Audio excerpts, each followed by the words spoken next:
Hello everyone, welcome to English class. This is Nidhi, your English teacher. So, our today's topic is semi models. आज हम semi models को पढ़ेंगे। तो हमारा पहला मॉडल है नीड और need not, dare, dare not, used to और यूज्ड नॉट टू। अब हम सबसे पहले डेयर और नीड को समझेंगे। डेयर मतलब होता है हिम्मत करना और नीड मतलब होता है ज़रूरत या आवश्यकता। अब इन दोनों ही मॉडल्स में क्या होता है, इन दोनों ही मॉडल्स को हम एज ए मेन वर्ब भी यूज़ करते हैं और एज ए मॉडल वर्ब भी यूज़ करते हैं। लेकिन जब ये modal verb as a main verb use होगी तो हम हमेशा टू को यूज़ में लेंगे, जैसे हर्षित डेयर्स टू कम। लेकिन अगर जब भी यह मॉडल वर्ब के रूप में यूज़ होगी तो हम कभी भी टू का यूज़ नहीं करेंगे। देखो इसके अंदर टू के में मैंने क्रॉस लगा रखा है। तो जब भी ये मॉडल के रूप में यूज़ होगी तो हमको टू का यूज़ नहीं करना है कभी भी। लेकिन अगर as a main verb use हो रही है तो टू का यूज़ ज़रूर होगा।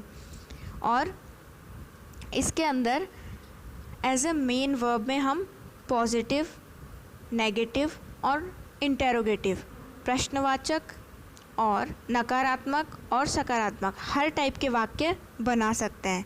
लेकिन जब हम मॉडल वर्ब में यूज़ करेंगे डेयर और नीड को तो सिर्फ हम इंटेरोगेटिव और नेगेटिव दो ही टाइप के सेंटेंस बनाएंगे।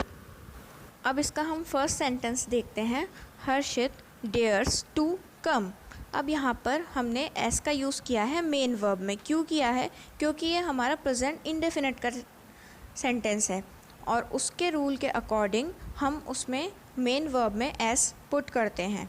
लेकिन अगर हम इसको एज ए मॉडल के रूप में यूज़ लेंगे तो एस या ई एस हमको वर्ब में नहीं लगाना है। ऐसे ही अगर हमारा नेक्स्ट सेंटेंस देखूँ, does Harshit dare to come, क्या हर्षित आने की हिम्मत रखता है? तो इसमें हमने टू का भी यूज़ लिया है और डस का भी यूज़ लिया है, क्योंकि यहाँ पर as a main verb use में हो रहा है डेयर। लेकिन अगर मैं इसको एज ए मॉडल वर्ब में यूज़ लूँगी तो मैं क्या बोलूँगी, डेयर हर्षित कम। तो क्या हुआ ये, क्या हर्षित आने की हिम्मत रखता है। तो इन दोनों सेंटेंस को हम कैसे भी लिख सकते हैं। हिंदी में हमारा मीनिंग सेम रहेगा कि क्या हर्षित आने की हिम्मत रखता है। दोनों प्रकार से हम इसको बोल सकते हैं। ये हमने थोड़ा ब्रीफ में समझा था नीड और डेयर को, ये है क्या। अब हम इसको थोड़ा डिटेल से समझेंगे वन बाय वन करके।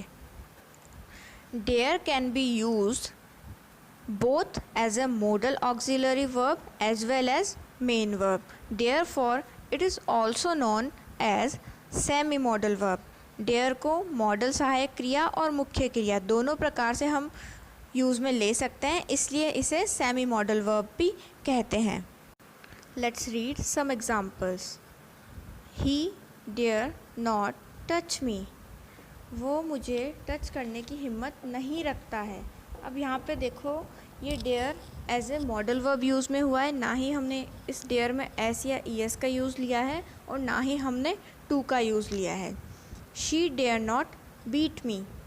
वो मुझे मारने की हिम्मत नहीं रखती है या वह मुझे मारने की हिम्मत नहीं रखती है। ऐसे ही डेयर शी गो, क्या वो जाने की हिम्मत रखती है।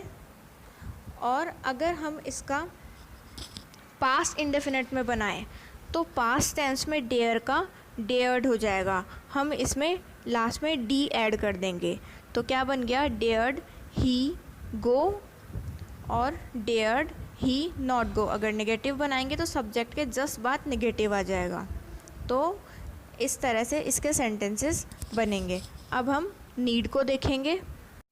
Need can be used both as a modal auxiliary verb as well as main verb, therefore it is also known as semi modal verb. Need को मॉडल वर्ब की तरह भी हम यूज़ में ले सकते हैं और मेन वर्ब की तरह भी हम यूज़ में ले सकते हैं, इसलिए इसे सेमी मॉडल वर्ब कहते हैं। ये भी सेम डेयर की तरह ही काम करता है, पर इनका हिंदी में मतलब अलग अलग होता है और थोड़ा सा यूज़ अलग अलग होता है। तो आइए हम इसके कुछ एग्जाम्पल्स देखते हैं। Let's read some examples. Need he meet me, क्या उसे मुझसे मिलने की ज़रूरत है? He need not meet me, उसे मुझसे मिलने की ज़रूरत नहीं है। You need not travel by aeroplane, तुम्हें एयरप्लेन से ट्रैवल करने की ज़रूरत नहीं है।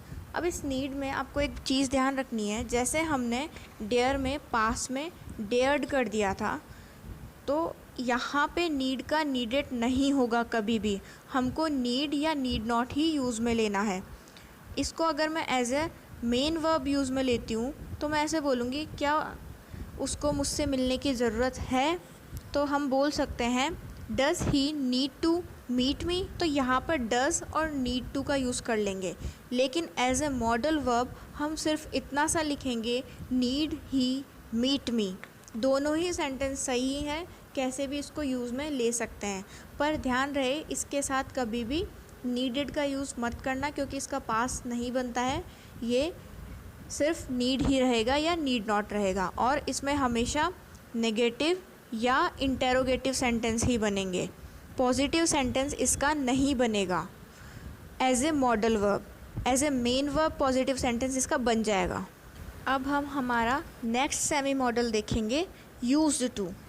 यूज्ड टू का यूज़ नॉर्मली कोई भी पास्ट हैबिट बताने के लिए या किसी भी चीज़ की हैबिट बताने के लिए जो अभी चल रही है या भूतकाल में चल रही हो रही थी, उसके लिए हम यूज़ करते हैं। For example, I used to exercise daily in young age, मैं मेरी यंग एज में डेली एक्सरसाइज करने का आदी था, मतलब वो उसकी यंग एज में करता था, अभी नहीं कर रहा है, तो यहाँ पर ये पास्ट हैबिट बताई गई है। ऐसे ही I am now used to exercise daily, मैं अभी डेली एक्सरसाइज करने का आदी हूँ, तो मतलब यहाँ पर अभी की बात हो रही है तो भी यूज्ड टू का हम यूज़ लेंगे, और जब पहले की बात हो रही होगी तो भी हम यूज्ड टू का यूज़ लेंगे।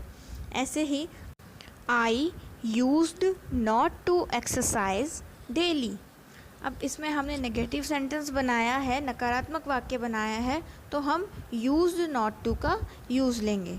तो हमारे ये तीनों सेमी मॉडल्स यहीं फिनिश होता है और हमारा मॉडल्स का चैप्टर यहीं कंप्लीट होता है।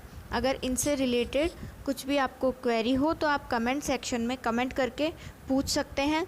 अगर मेरा वीडियो थोड़ा सा भी अच्छा लगा हो, आपको समझ में आया हो, तो इस वीडियो को प्लीज़ लाइक करें, अपने सभी फ्रेंड्स से शेयर करें और मेरे चैनल को प्लीज़ सब्सक्राइब जरूर करें।